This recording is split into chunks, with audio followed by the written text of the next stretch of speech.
Where do you sit in terms of that? Sure. Well, I take issue with the word bubble because bubbles do burst eventually. I would refer to it more as a balloon. You've obviously had this great run for 30 plus years, Treasury yields basically moving down, and obviously the Fed conducting numerous quantitative easing programs has pushed yields down further, slower growth, risk aversion, things like that, and that's got to end at some point. No one's going to continue buying Treasury yields at 1.5 to 1.8%. So we saw a little bit of a knee-jerk reaction at the beginning of the year based in large part, we think, on resolution of the fiscal cliff. All they've done, the politicians in Washington, is push the fiscal cliff out further or created new cliffs for themselves. So we think it's going to be very short-lived, but over the long run, to your original question, we do think that that balloon will gradually deflate, but it will deflate in a very, very measured, slow fashion.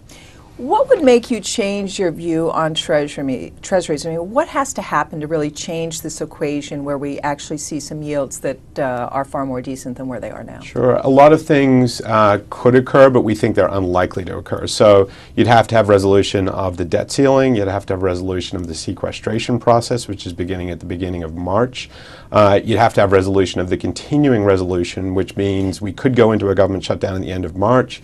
You'd have to have better growth in Europe. You'd have to have better growth here. You'd have to have better unemployment numbers. It's nirvana, right? It's a lot of good things happening, which just, it could occur, never say never, but seems reasonably unlikely. I mean, the one outside risk here is that you do get a couple of those things happening sort of halfway. We get resolution of the debt ceiling. We get movement towards a deficit reduction plan, which isn't good for the economy because it means less spending and higher taxes, but it removes uncertainty. So maybe growth assets start to pick up steam, companies start to spend more, hire more, et cetera, inflation expectations pick up, and maybe you'd get a knee-jerk reaction of yields moving up quickly, but that would make treasuries more attractive, at least relative to where they are now. So I think worst case scenario, you get a quick run up, and everyone looks around and says, whoa, 10-year treasury looks a lot better today than it did 3 months, 6 months ago. Maybe it's time to stop buying again.